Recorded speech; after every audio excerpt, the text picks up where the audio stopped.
Thank you.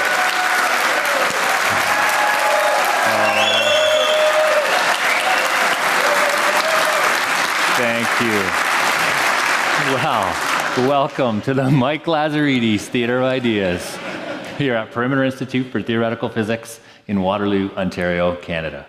And welcome to this Perimeter's public lecture series.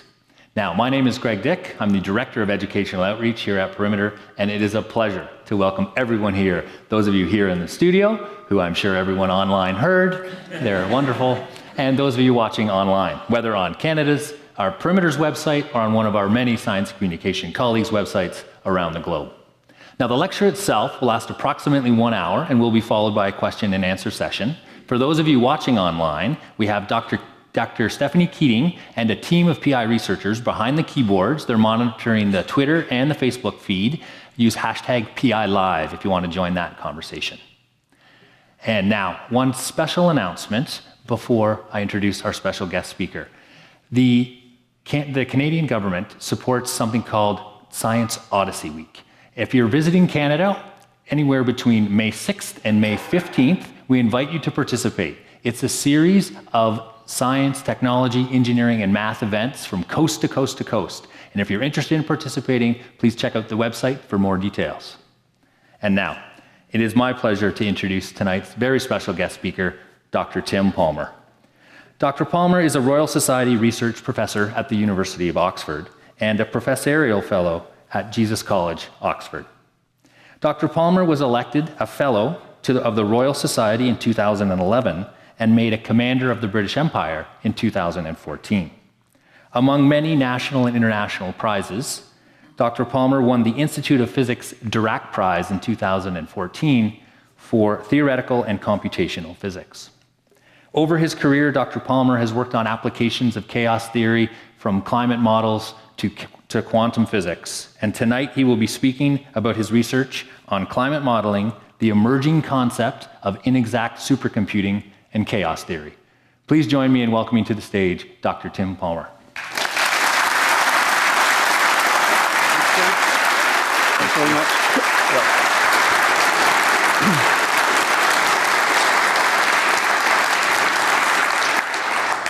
Well, thank you very much for that great welcome, and it's a real pleasure to be here today. I thought I would start with telling you about a phone call I got yesterday from a journalist from, I think it was the National Post here in Canada. And she said, would you do an interview for this lecture today? So I said, yeah, that'd be great, fine. So she asked me a question, and I have to say I've been asked lots of questions about climate change over the years, but this one I've never been asked before.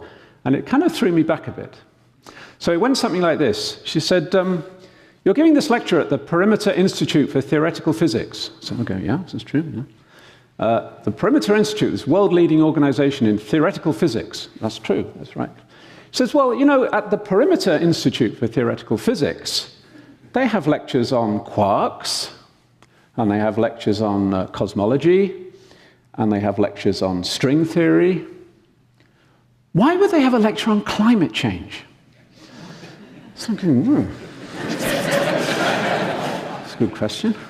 And then I realized in a blinding moment that I knew the answer.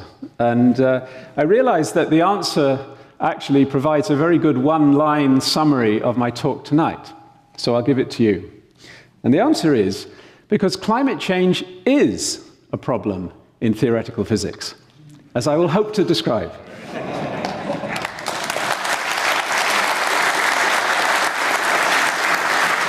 I'm going to start by winding the clock backwards almost 30 years to a very famous at least for us in the UK, weather event. A weather event that famously changed the town of Sevenoaks in Kent into No Oaks. It was a storm that was reckoned to be at least the worst storm that the UK has experienced, at least certainly southern England has experienced in over 300 years.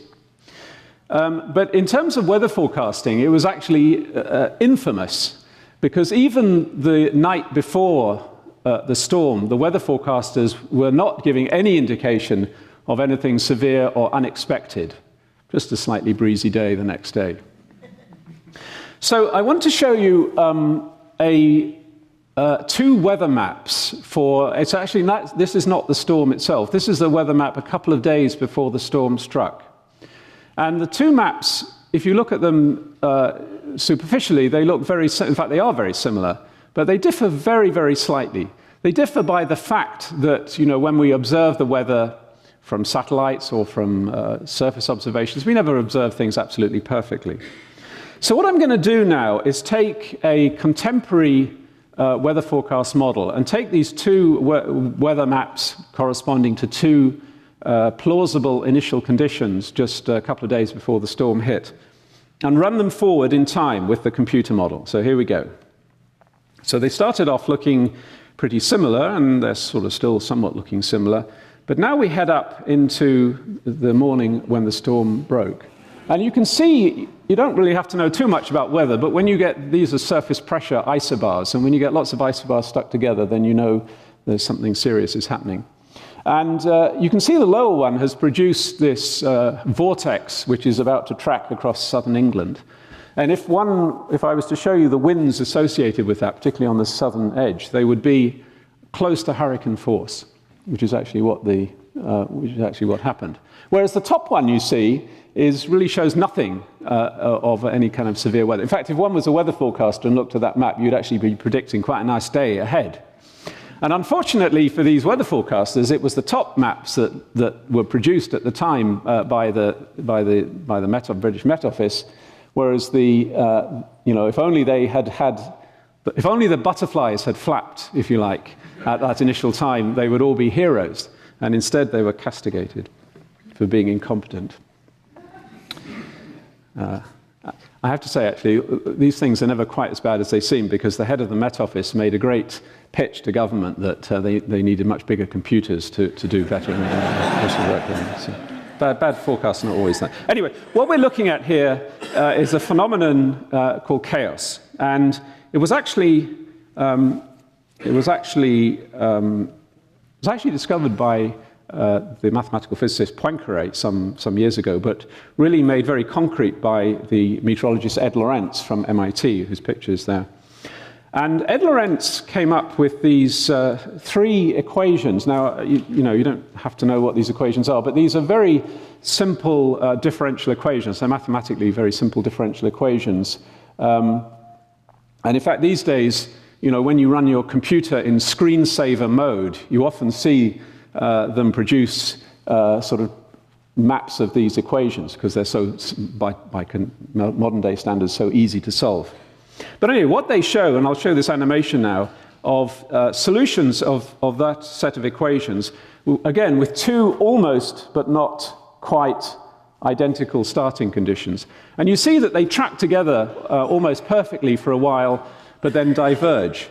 So just the tiniest uncertainty in that initial condition has led ultimately to complete decorrelation of the time series.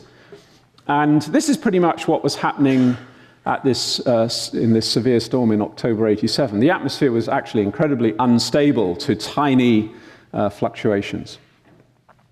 Let me just tangentially say that I think the most interesting aspect of Lorenz's work was actually to show that these equations generate a new type of geometry called fractal geometry in what's called the state space of the equations.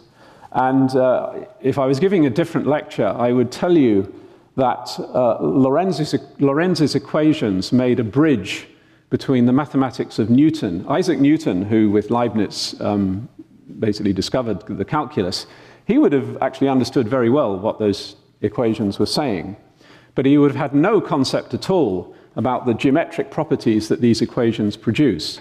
And the mathematics underpinning this geometry comes quite close to contemporary mathematics, such as the Gödel incompleteness theorem and some of the mathematics that Andrew Wiles used to prove Fermat's last theorem. So Lorenz actually is a remarkable character for making a bridge between classical mathematics and very modern mathematics. But I want to talk about a much more prosaic application of chaos theory, and one that is commonly used by those who are, let's say, unconvinced about the climate change threat. And the argument goes something like this. If you guys can't forecast tomorrow's weather, what hope is there for saying anything at all about the climate of the next century? So in particular, here's one of many examples I could have shown from this is the Telegraph, Daily Telegraph in the UK. This correspondent, Charles Moore, was reviewing a book by one of the climate skeptics, and the headline goes, "The game is up for climate change believers," okay? And the commentary goes something like I've just said. You might pay attention to tomorrow's forecast, but you wouldn't really believe anything much beyond a few days because it all goes wrong so quickly. And here's the bottom line. The theory of global warming is a gigantic weather forecast for a century or more. Therefore, it can have almost no value as a prediction. Okay, so I want to to start by just addressing this question. And to do so, I'm going to use, I could do this all in the context of Lorenz's model, and it would be quite nice to do that, but I'm going to take it down even to a simpler level and talk about this. This is the executive, I'm sure you've all got one at home or in your office. This is the executive decision maker. It's a magnetic pendulum that swings over these 4 little magnets. And as we'll see in a minute, it's, the trajectory of the pendulum is very hard to predict because it depends very sensitively, the trajectory depends very sensitively on where you started. And of course, the issue is to guess where the pendulum bob will finally come to rest. So if it comes to rest on the blue magnet, you buy 1 million shares in the company X, and if it rests on whatever. I'm told this is what they do in big business. So here we go. Place your money. You ready? I'll take the bets. Right, here we go. Whoops. No, we don't. There we go. Okay. So there goes the pendulum, and it looks like it's going to. Oh no, it hasn't. No, it's gone off somewhere else. And it goes. And anyway, so you can see it's oscillating in a very unpredictable way. And if one was to track the pendulum and maybe repeat the experiment enough times, you would find that, providing I've set things up properly, the pendulum bob should, on average, spend roughly a quarter of its time around any one of the 4 magnets. So they're all, as it were, equally likely. Now, if climate change really was about predicting the precise trajectory of the pendulum bob, then indeed, the Telegraph's correspondent would have been absolutely right. This would be a hopeless task. But that's not the nature of climate change. And to illustrate the nature of climate change, I'm going to do a slightly different experiment with our magnetic pendulum by sliding this little wedge underneath. And we'll see what happens. So here it goes. So now I'm kind of tilting the odds. I'm changing the probabilities. Now the point, and this is an important point, the pendulum bob is still undergoing kind of unpredictable, chaotic oscillations. But you can kind of see it spending a bit more time under the yellow magnet than it is under the other ones. However, it does make these occasional excursions back, for example, towards the white magnet, but eventually there it comes to rest on the yellow one. So there are 2 points to be made here. One is that in this particular example, what we're trying to do is predict the changes in the statistics of the occurrence of the pendulum bob under each of the magnets. We're not trying to, I'm not trying to make a prediction about the precise trajectory. That is just as unpredictable as it was before. But what I would be interested in is how that wedge has changed the probability that the pendulum bob will be under any one of the magnets.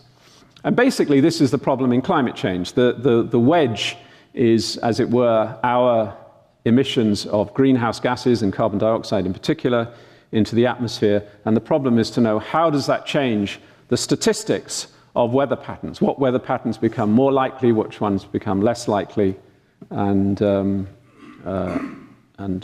what can we say?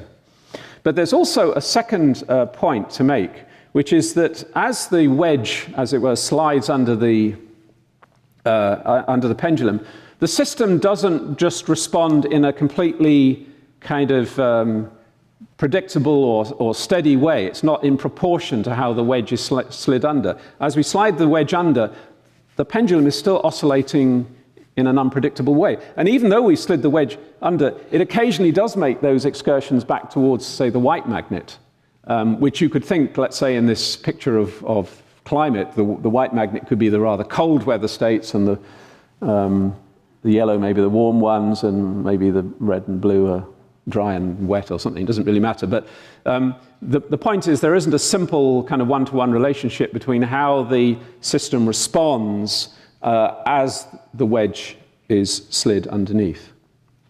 So if we look at something like the global temperature of the Earth over the last 100 years or so, we kind of see evidence of this chaotic variability superimposed on this gradual forcing.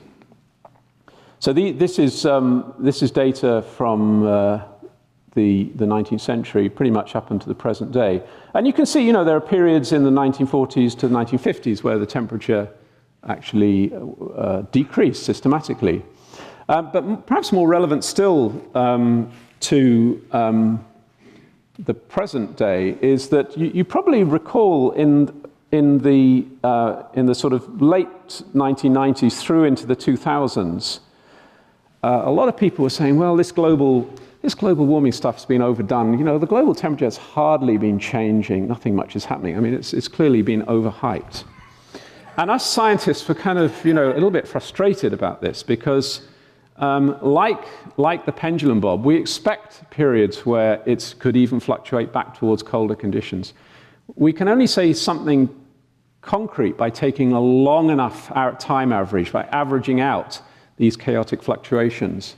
And so, of course, what we've seen in the last year, 2015, is a kind of a bounce back towards much warmer temperatures, and 2016 promises to be potentially warmer still. So in some sense, chaos chaos is definitely not a showstopper. Chaos doesn't mean that we can say nothing about the changing climate.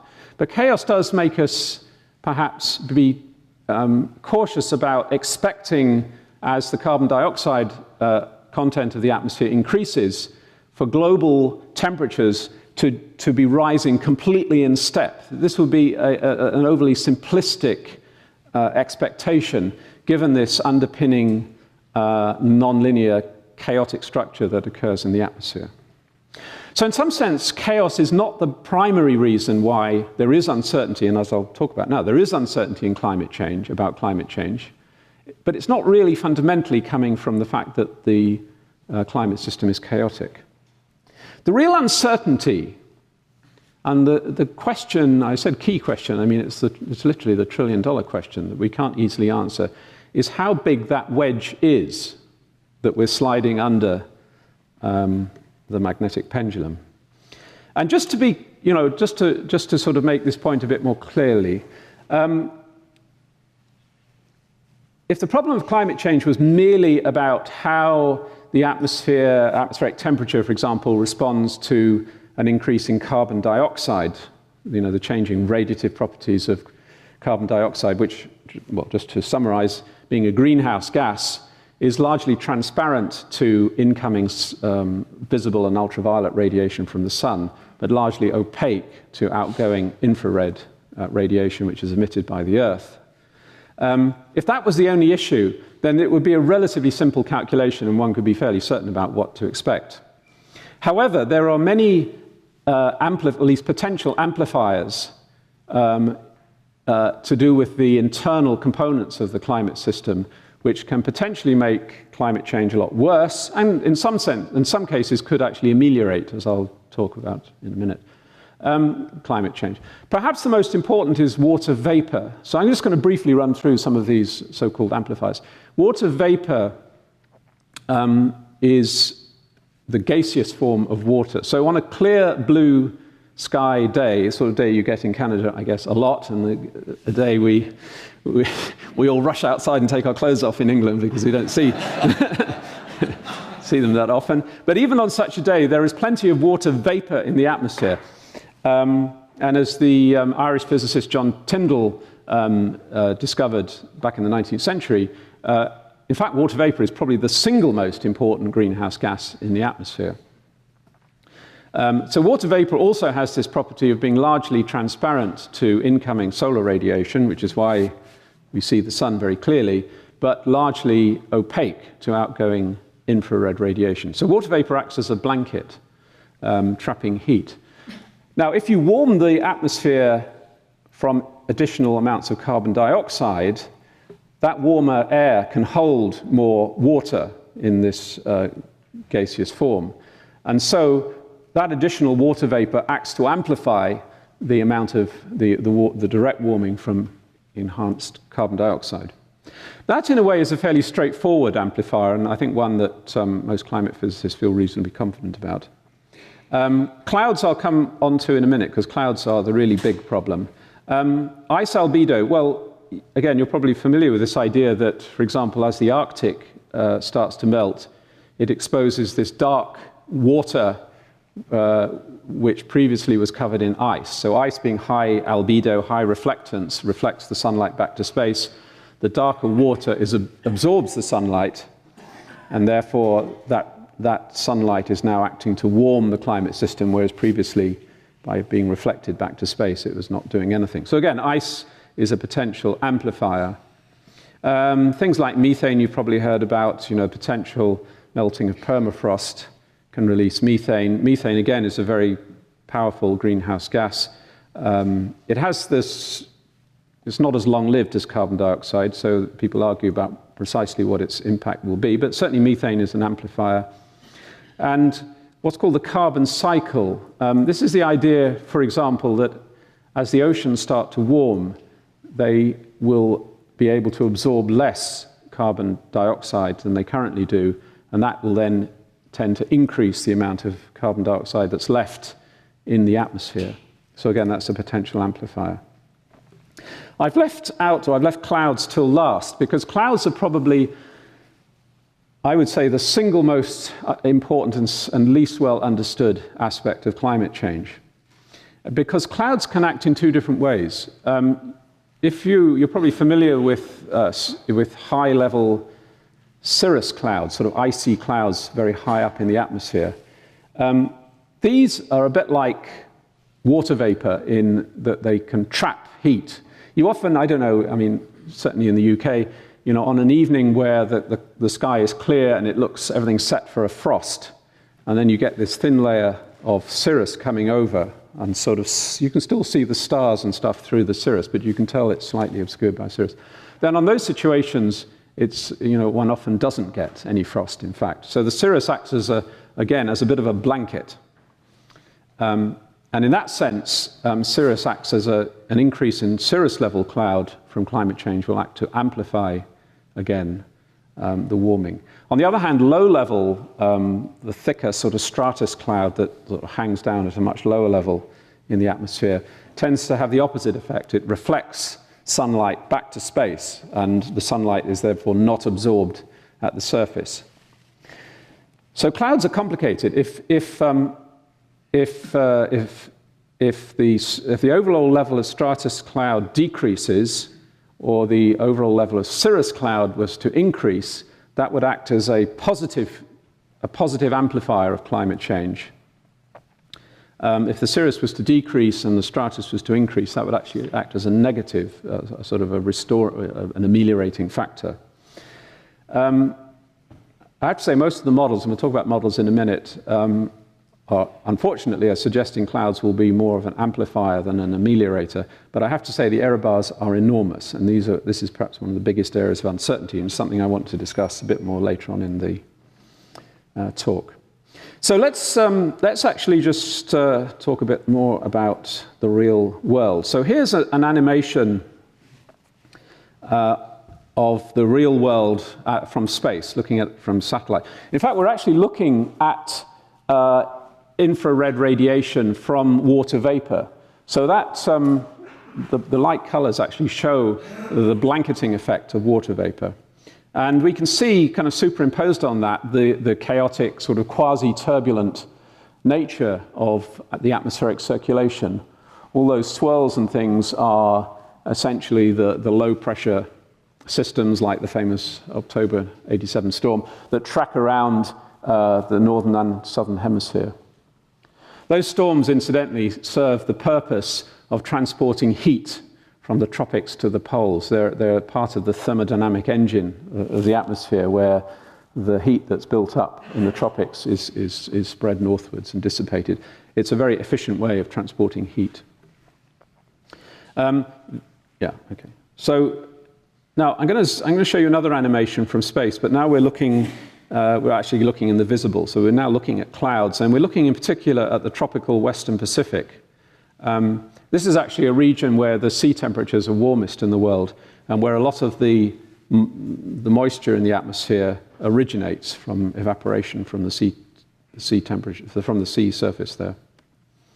So we're looking down, and what we're seeing are bubbling thunderstorms bursting up in different places. And actually, interestingly, in this period, you see this typhoon. You can just see the eye wall of the typhoon. And another one actually forms as well. So it's a double typhoon, which is kind of an unusual situation. But on top of that, all the time, these thunderstorms just pushing up masses of air, of moist air, up into the atmosphere. And this is creating this blanket of moisture, which eventually spreads right around the world. So really being able to model clouds and so on depends crucially on getting some of this detailed structure correct. Let's see if we can move on. All right, so this is yet another animation, but we're now not looking at the real world, we're looking inside a computer. So this is a computer model of the atmosphere. And again, you kind of see something superficially at least similar to what we saw on the satellites. We see a kind of a turbulent atmosphere with these low pressure systems, which in the model are doing the same job. They're transporting heat from the tropics to the poles, and doing it in a moderately credible way. So what are these models based on? And just to come back to my starting point, they're based on the laws of physics. And in fact, the three kind of principal laws I would say that they're based on are Newton's second law of motion, force equals mass times acceleration, Planck's law for the energy of a photon of frequency omega, E equals h bar omega, Planck's constant h bar, and that determines, that tells us how photons from the sun are absorbed in the atmosphere and how they're re-radiated back to space at much lower frequencies. And finally, that guy, I'm not sure if anybody knows who he is, anybody, I care to guess? His name is Rudolf Clausius, and he was the guy that invented the term entropy. Entropy is much used these days in theoretical physics. Rudolf Clausius. So second law of thermodynamics, again, a very fundamental part of simulating the climate system. So they all go into a climate model. It turns out, and maybe this is a surprising thing for me to tell you, the most difficult of those equations to solve is actually Newton's second law. Now, you might think, well, quantum mechanics is incredibly difficult to solve, but actually Newton's second law is much more difficult to solve when it comes to the climate system. So why is that? Well, here's Newton's second law, written in a form that's relevant to a fluid like the atmosphere or indeed the oceans. And it's a form of Newton's second law called the Navier-Stokes equations from Claude Navier and George Stokes, French and Irish mathematical physicists who wrote down this equation. Now, I'm not proposing to go through in detail what this equation says, but basically the left-hand side is mass times acceleration, and the right-hand side is the force. But with these, I don't know, 20-odd terms, I was meant to count the number of symbols, but it's around 20-something symbols. One can represent circulations in the atmosphere and the oceans from the very, very largest jet streams or Gulf Stream, the really big gyres, the big patterns with scales of tens of thousands of kilometers, right down to scales, actually right down to my breath coming out of my mouth. These are all governed by this one equation. And just for the, if you like, cognoscenti, this equation is a nonlinear equation because there are two terms here. This is u is the velocity, and they're multiplied together. And this might seem a rather innocuous thing, but when they're multiplied together in this way to give a nonlinear equation, just as Lorenz's equations were nonlinear, it means that all these scales, from me breathing to the jet streams, are actually all coupled together. This actually is the real origin of the phrase butterfly effect. It's actually not only about how uncertainties grow in size, but it's also about how they can propagate up from small to very large scales. So from a, from a mathematical physics perspective, the Navier-Stokes equations are really a work of art. So what are we going to liken them to? So maybe this Renoir, maybe? Actually, I'm going to liken them to this Russian doll. And the Russian doll is a very special Russian doll, because the Russian doll, like all Russian dolls, unpacks into small Russian dolls. But this one unpacks into a phenomenally large number of Russian dolls. Okay. And the reason for that, making that analogy, is that if you actually want to solve this equation, rather than just admire its wondrous mathematical beauty, if you want to solve it and get numbers out, you also must unpack it into its constituent components. And actually, if one solves this on a computer, it has to be unpacked into potentially billions of individual equations for all the individual scales. I would just say in passing, just to sort of characterize the complexity of this equation, its beauty notwithstanding, that many of the properties, the sort of basic, really basic mathematical properties of this equation are actually not known. And there's one of the famous $1 million Millennium Prize problems from the Clay Mathematics Society still going begging, if you like, if you can prove that this equation has certain properties which nobody yet has been able to prove rigorously. So it's a wondrous equation, a very interesting equation mathematically. By the way, all this stuff on the board here is taken from some papers I was involved in trying to do that, trying to win that $1 million, by the way, which we didn't succeed. But anyway, you can read about it if you want to.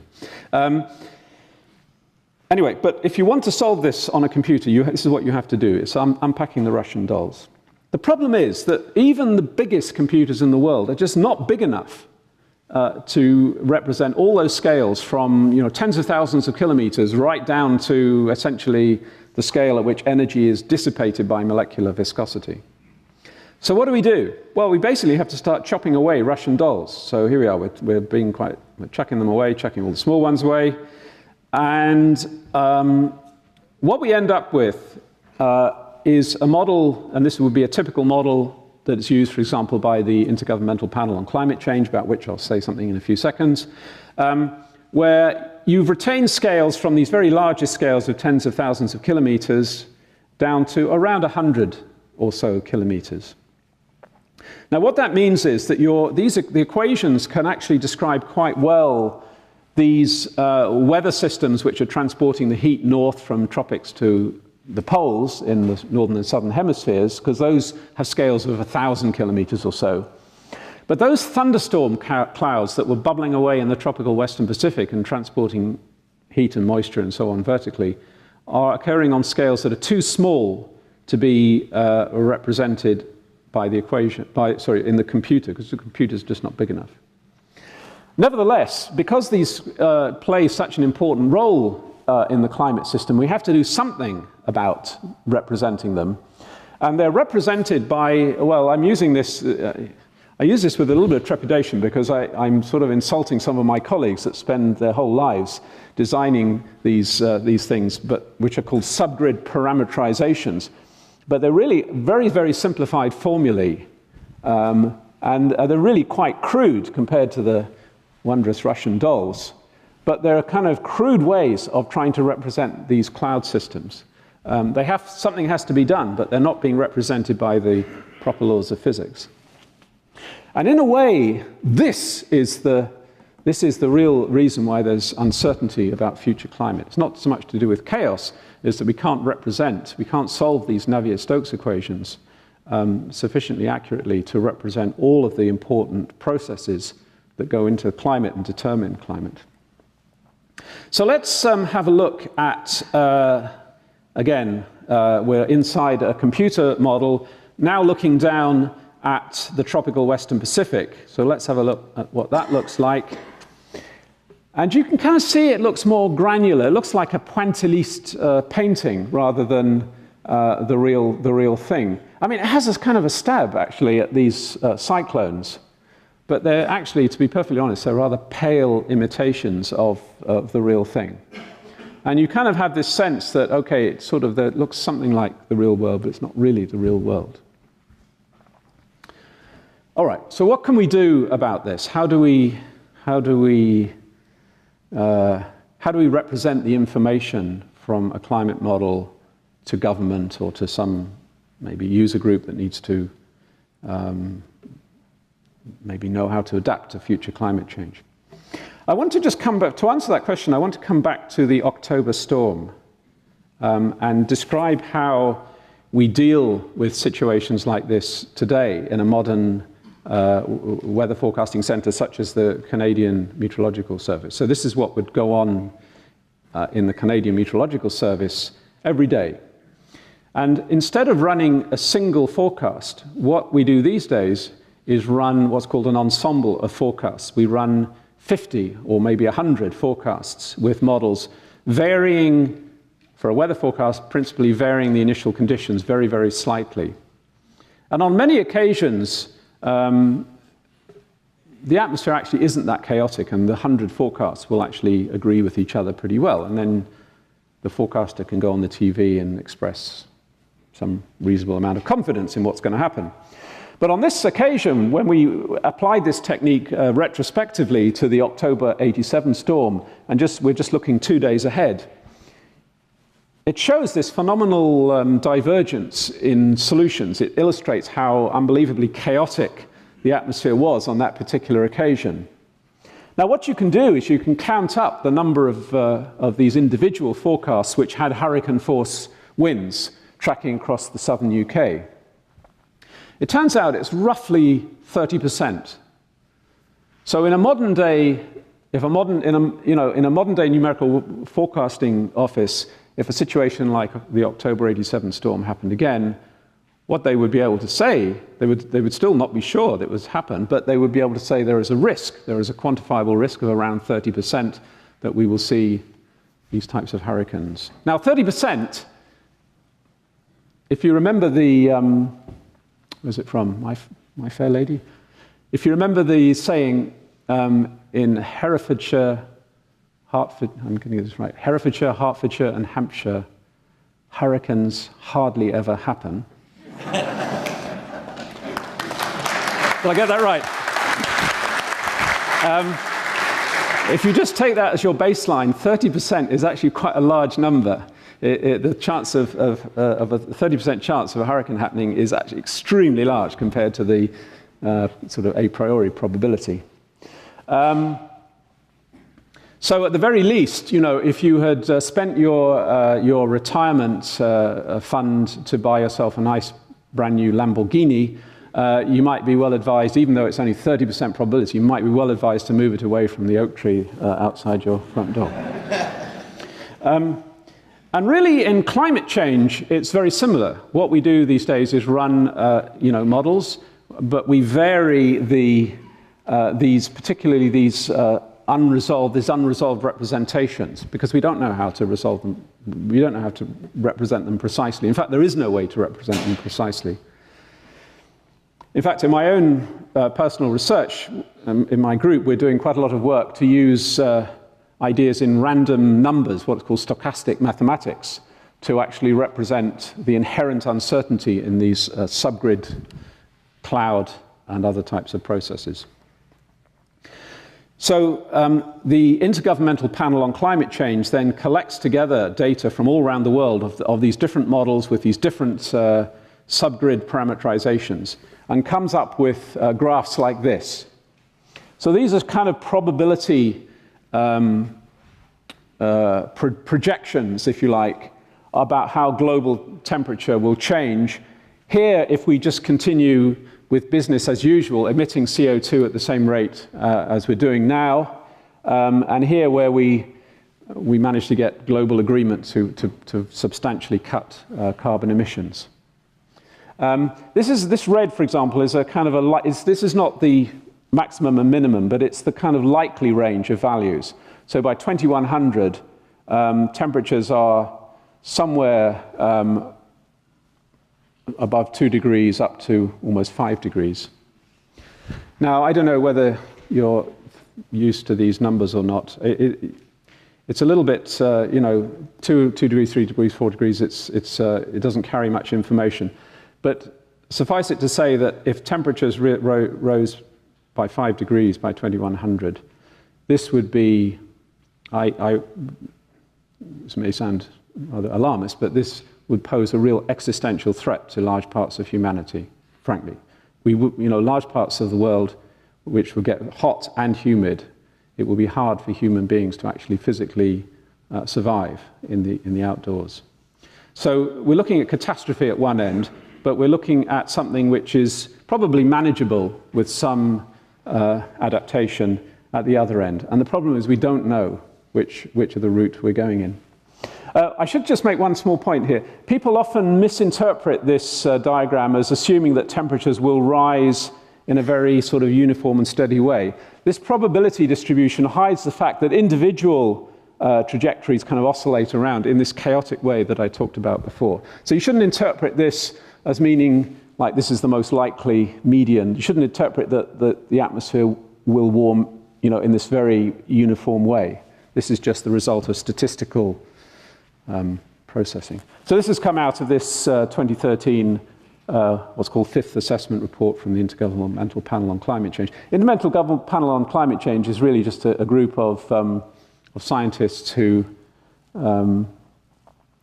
give actually quite a lot of their time to make these documents and try to give in as dispassionate way as possible the science of climate change. I wanted to highlight, however, that, again, this problem of clouds is a crucial one. And one idea which, might be a possible savior for mankind is illustrated by this figure here, which shows a cloud system or a set of sort of thunderstorms aggregating into one single big aggregated thunderstorm. And the important point about this is it's created around it a vast region of dry, clear air. Now, dry, clear air can radiate that heat back to space. So this could act as actually the big self-aggregation of cloud systems leading to large areas of clear sky around it, could actually be a mechanism for ameliorating climate change, so for reducing all these positive feedbacks.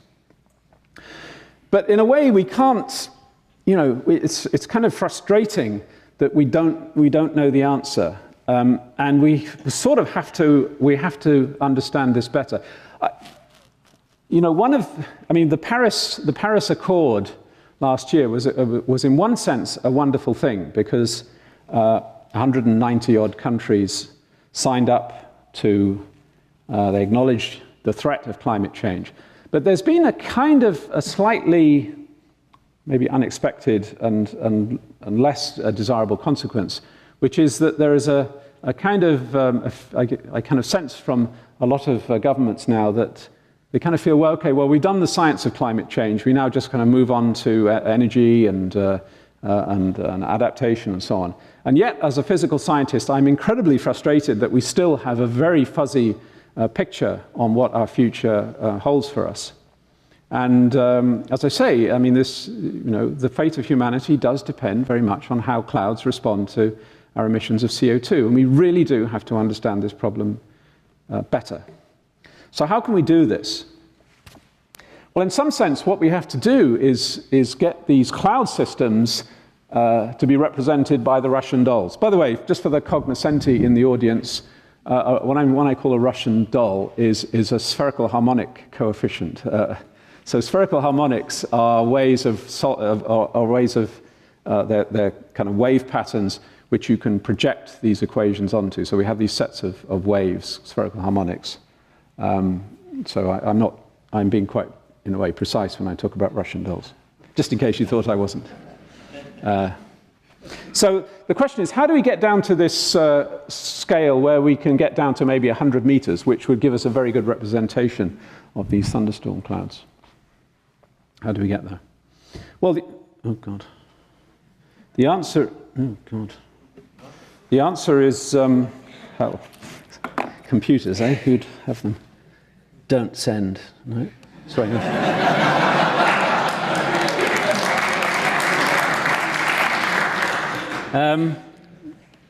The answer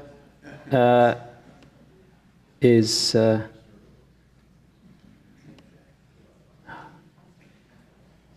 okay, bear with me. The answer. It's blowing in the wind.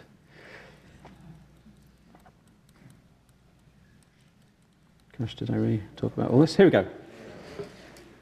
It's actually bigger computers. And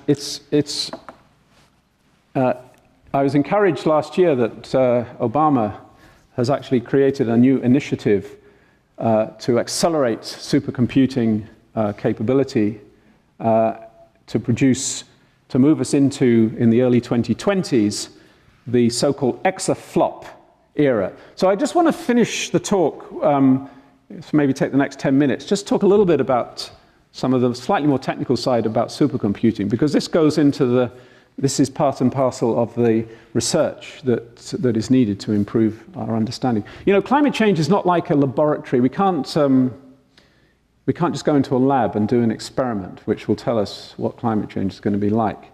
We can't really go back into the data, historical data, because we haven't really got a good analog of what's happening in the next 100 years. We can't solve these equations analytically. They're too complicated. So there is no option other than to do it with very high-level supercomputing. So hopefully in the early 2020s, we'll be arriving at the scale of what's called exaflop. So exa means 10 to the power 18 calculations per second. This is what a computer will be able to do. That's a phenomenal speed, I'm sure you realize. Let me just say a few words about floating point. You know, when we have a number, we can represent it by a kind of is that right? Yes. By a we can represent it by this array of digits here times some exponent, 10 to the minus 4. This is in a computer. We don't use decimals, obviously. It's all done in base 2. But basically, the idea is every number is represented by a series of bits which represent this sort of fractional part and an exponent. This is called a floating point number. And the default in scientific computation is to use 64 bits to represent each number. Now remember, we got sort of hundreds of millions of variables, so we're up to, you know, billions of bits floating around in a computer. And these bits take up energy. And energy, it turns out, is now the biggest constraint in moving forward from current supercomputing into this exascale era. This piece from the web says that this was actually a few years ago, where a big director of the Lawrence Livermore Computing Center was betting that we won't have exascale computers by 2020. But the reason he said that is quite interesting. Hitting exascale compute levels requires a fundamental rethink of virtually the entire computation process. One of the biggest problems standing in our way is power. Not just the power required to run a task on a central processing unit, but the power required to share the data across the chip, node and cluster. It's theoretically possible to hit exascale computing with current levels of technology if you can afford to dedicate 100 megawatts of power to the task but the challenge is being able to bring exascale into the 20, say 10 to 20 megawatt range. If you remember, or if you think that a megawatt will cost you about $1 million a year in electricity, 100 megawatts is $100 million a year, which I don't think many computing centers can afford. So this is actually the key issue now about energy. And so from a computing point of view, a really important question is beginning to emerge. You know, for years we've used this default that every variable has a representation of 64 bits. This is the default. But the question which we're beginning to ask ourselves is how much real information are stored in the bits? And what we've realized is, with the sort of theoretical structure of the Navier-Stokes equations, that actually, as you get down towards the truncation scale, as you get down to these really small Russian dolls, the number of bits of real information starts to decrease. So there are certainly 64 bits in the very large scales, but increasingly fewer and fewer in the small scales.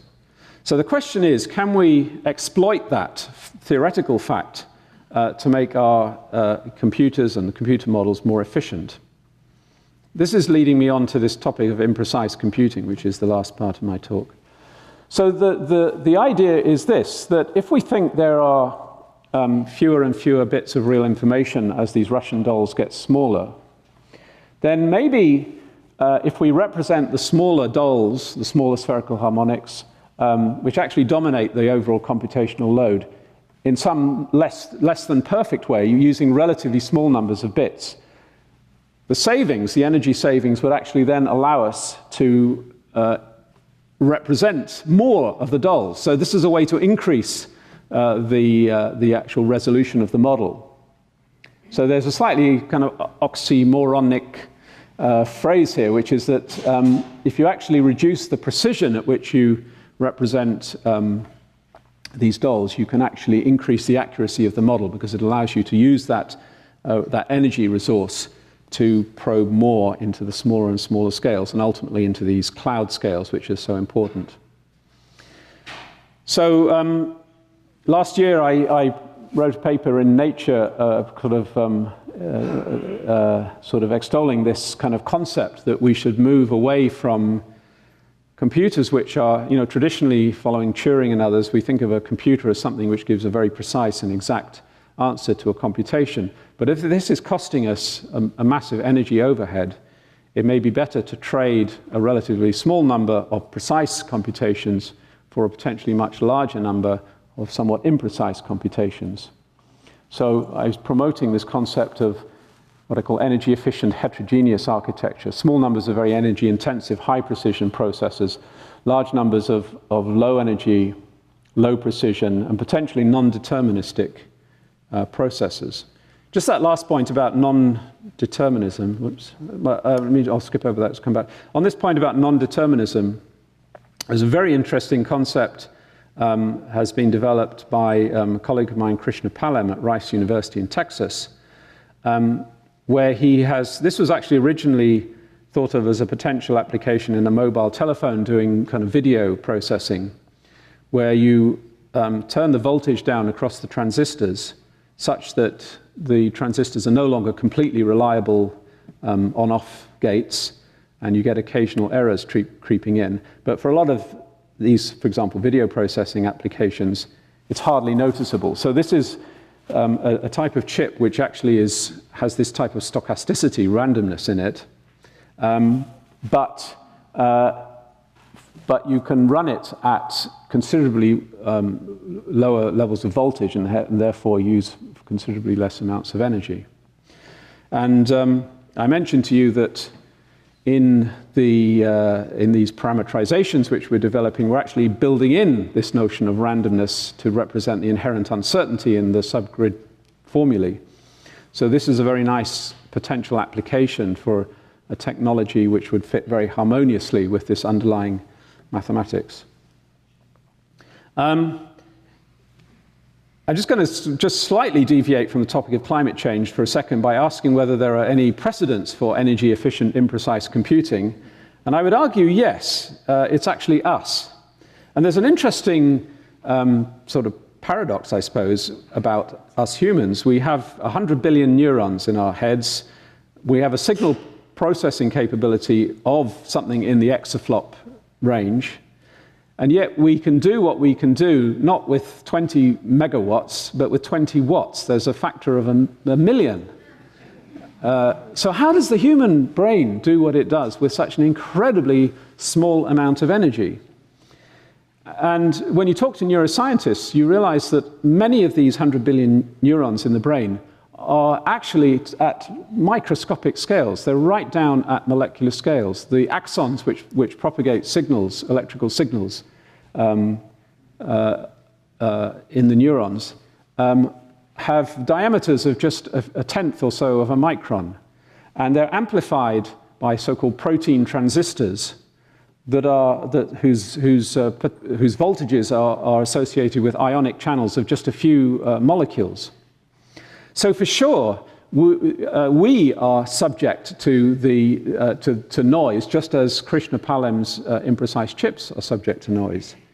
And indeed, I would argue that this actually has some side effects which are quite positive. I think it makes us the creative people that we are. The fact that we, if you talk to great scientists about when they have their eureka moments, it's not when they're thinking hard about some problem and working in a very energy-intensive, deterministic way. It's when they're relaxing or doing something mundane, like catching a bus or something. That's when they have their moment of creativity. And I would claim that's when the brain is most susceptible to thermal and maybe even quantum decoherent noise due to these microscopic scales that are our neurons in our brain. So there may be some, as I say, precedents for this notion of what I call imprecise computing. And just so I can keep the lady from the national press happy, I would just say that actually this notion is applicable to subjects like cosmology. If we got any kind of multi-scale nonlinear system, like simulating a galaxy, for example, where we cannot represent explicitly all the scales that are relevant, this notion of treating very small scales in a more imprecise way, but an energy-efficient way, in a most effective way, is potentially a real way forward to get better understanding and better, more accurate solutions. Another example is turbulent flows inside plasmas inside tokamaks. Trying to understand nuclear simulations of nuclear fusion, and then of course the brain itself. All right, so I think I'm done. So I'm just going to return to climate change and just finish with a topic which I guess is on everyone's mind. So what side are you on? Are you a climate change believer, or is it all a great conspiracy and a load of nonsense? I'd like to suggest that this is really not a good way to think about the problem. Fundamentally, as I said at the beginning, climate change is a problem in theoretical physics. There for sure are uncertainties, and as a result of that, we have to express our results in probabilistic ways, which means we're talking about risk.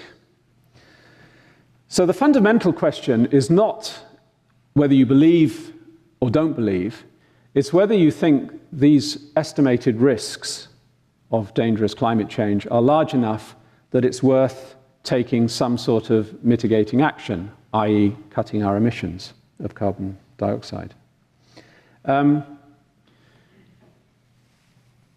You could view the problem a little bit like whether, in making a decision about whether to buy insurance against burglary in your house. You don't have to believe that your house will get burgled. It's just that if you think the risk is sufficiently high and you've got sufficiently many valuable properties, you want to take some sort of mitigating action, then maybe taking insurance is a good idea. On the other hand, if you don't think you own anything of great value, or the insurance is outrageously expensive, then you don't take out insurance. But the issue is not about whether you believe or don't believe that your house will get burgled. It's a decision about balancing risks and costs. Now, in the case of insurance, I suppose it's a fairly sort of economic issue. With climate change, it's not quite as simple as that. There are moral issues and ethical issues and so on. But the science, all the science can do is go as far as saying this is what the risks are, these are what the probabilities are. We move away from theoretical physics into the real world, and it's the world of politics and the world of ethics and morals and so on, and economics, in whether or not we actually do want to take that step towards mitigating the effects of climate change. So let me just sort of summarize that then in a few sentences. If you ask me, as a scientist, is the world warming? I will say undoubtedly it is. If you say, is it due to human emissions of carbon dioxide? I will say almost certainly it is. If you say, will our continued emissions of carbon dioxide lead to dangerous levels of climate change? Well, if we can agree that dangerous means probably something in excess of 2 degrees of warming, I will say it seems quite likely that that will happen with any unmitigated emissions, continuing emissions.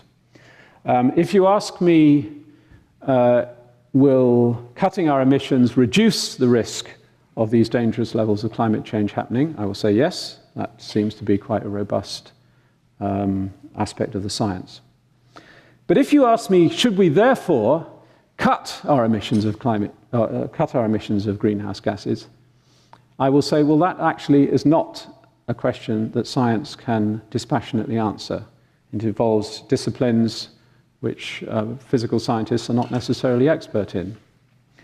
And so I will say to that question, answer the question, that is for you to decide. Thank you very much.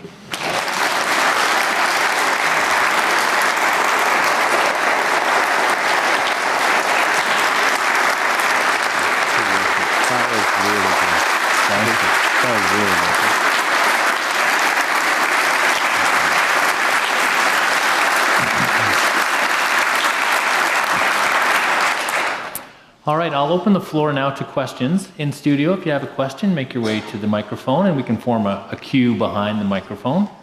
And I see Aiden. Aiden, you're up.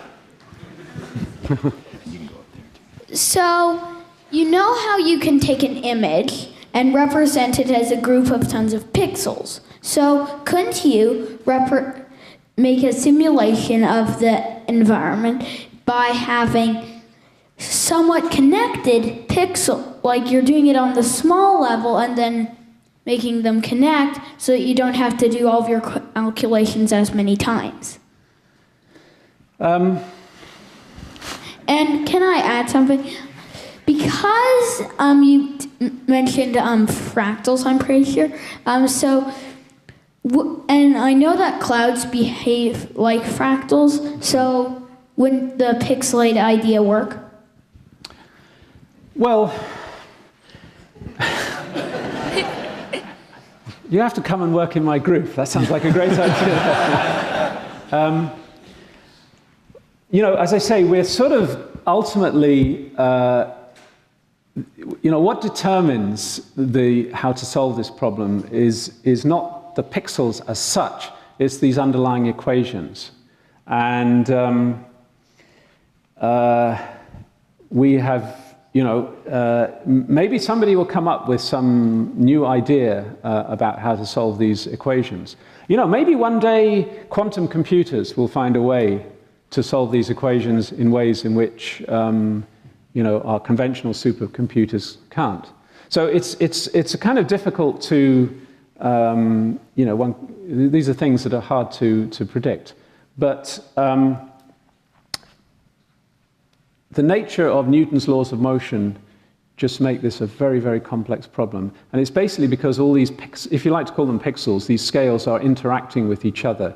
You can't kind of separate the problem out and say, oh, well, I'll just solve for the big parts and I'll just, throw away all the small parts. These are all interacting together, and you have to take this very holistic view where all of them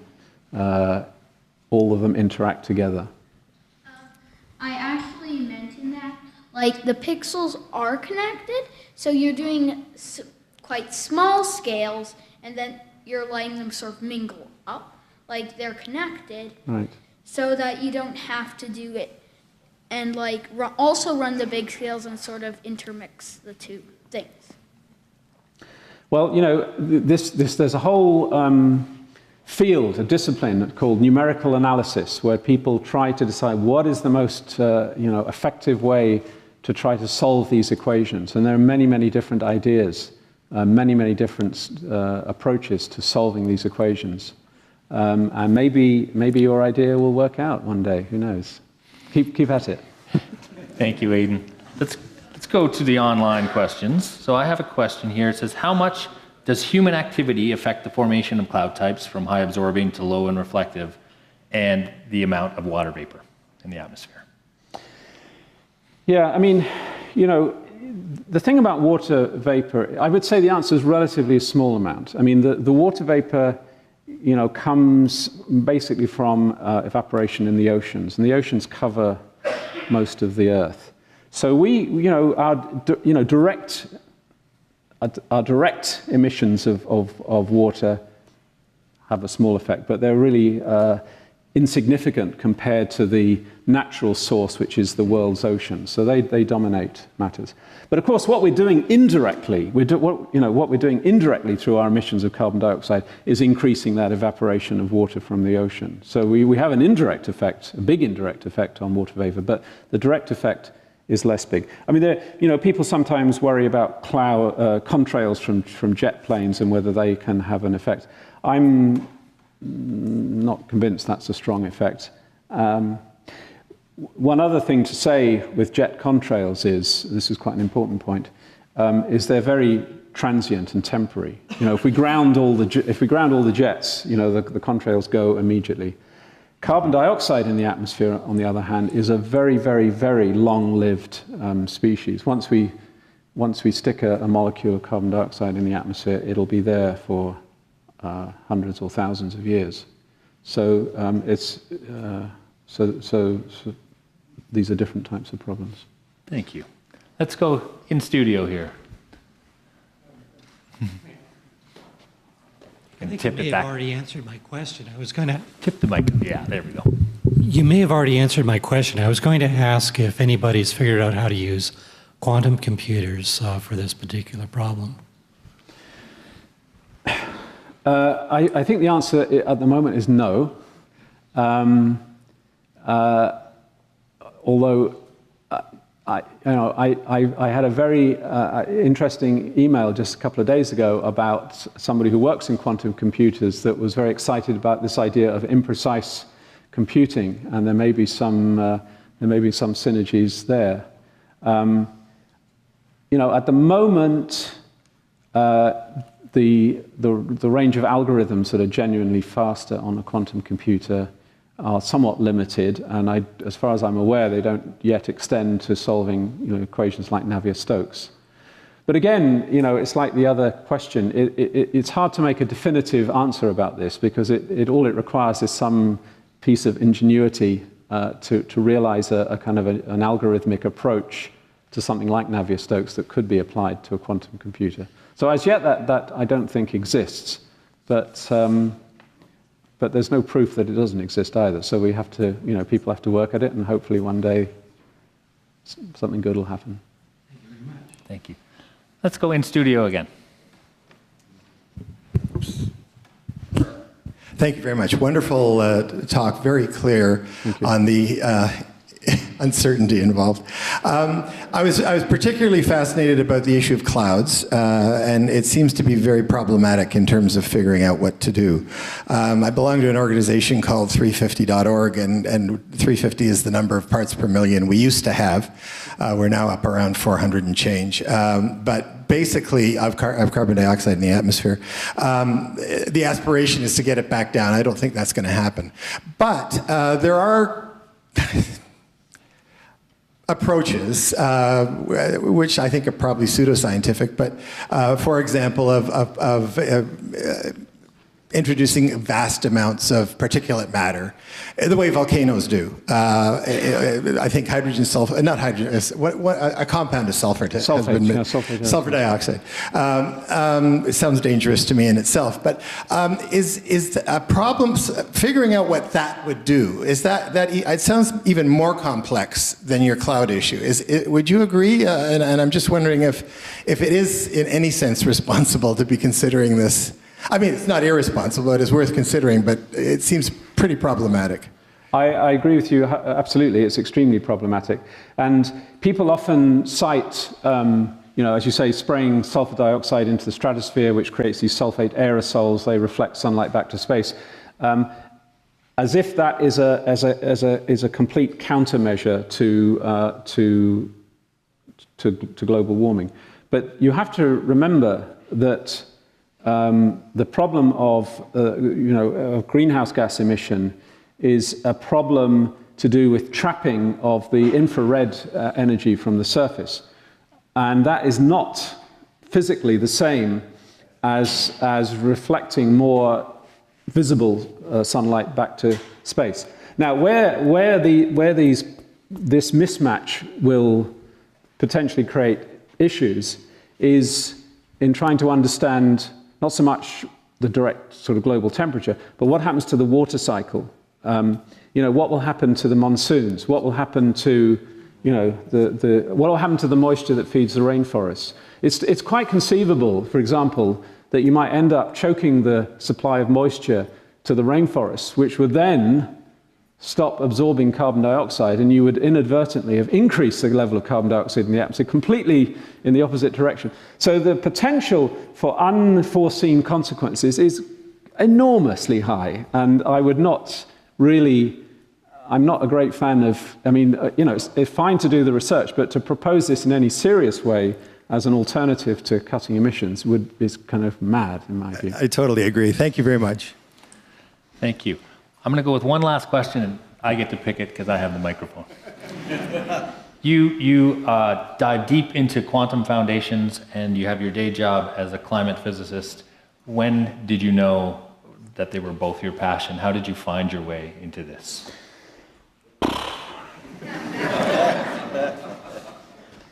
I tell you actually a story about this. I mean, I did my PhD in general relativity theory under a very famous cosmologist called Dennis Sharma. And one of Dennis's students turned out to be quite well known. His name is Stephen Hawking. And Dennis was very excited when Hawking discovered that black holes evaporate quantum mechanically. He was very excited because this was a great result, but he was very excited because here was his student doing this great stuff. And I was actually a student at the time, PhD student of Dennis's, and he came into my office one day and he said, "We've got to understand Hawking's result better. I think the secret is I think the secret is to apply principles of thermodynamics, and in particular, a concept called principle of maximum entropy production. I think if we can get to grips with the principle of maximum entropy production, we'll have cracked the black hole, evaporation. Palmer, you get onto it." So I'm going. No, wait a minute. The story hasn't finished. So I never heard of this thing, so I had to, read up books and everything. And I got myself into a mess, couldn't really figure it out. But anyway, I became a kind of an expert on the principle of maximum entropy production. Anyway, towards the end of my PhD, I had an option. I had a career path. I was offered actually a position in Hawking's group, and I was seriously thinking of taking it. But a colleague of mine said, you want to think about, have you ever thought about some other things? Maybe doing something a bit more societally relevant, like climate. I said, I don't know anything about climate. He said, no, talk to this guy. I got this friend of mine who's a climatologist. Just talk to him. You never. So, okay, I wasn't that keen on the idea. But anyway, I went along. I said, look, I don't know anything about climate, so just, I don't know, if you can tell me something. He said, look, there's a very exciting idea that's just come about in climate science that we can try to understand pretty much everything to do with climate It's called the principle of maximum entropy production. My God, 2 weeks ago I'd never heard of this damn thing, and then suddenly it was. So I got into the field in a very unpredictable, chaotic way, in a way. I was seduced by the idea that this principle, actually it turned out that I don't think it's been particularly useful for either black holes or climate, but nevertheless, it got me my first sort of foot in the climate door. And then I thought, well, this is actually quite interesting stuff, and it does affect people's lives, and people do want to know about it. So that's how I got into it. Ladies and gentlemen, a true pleasure, Dr. Fong. Thank you. Thank you.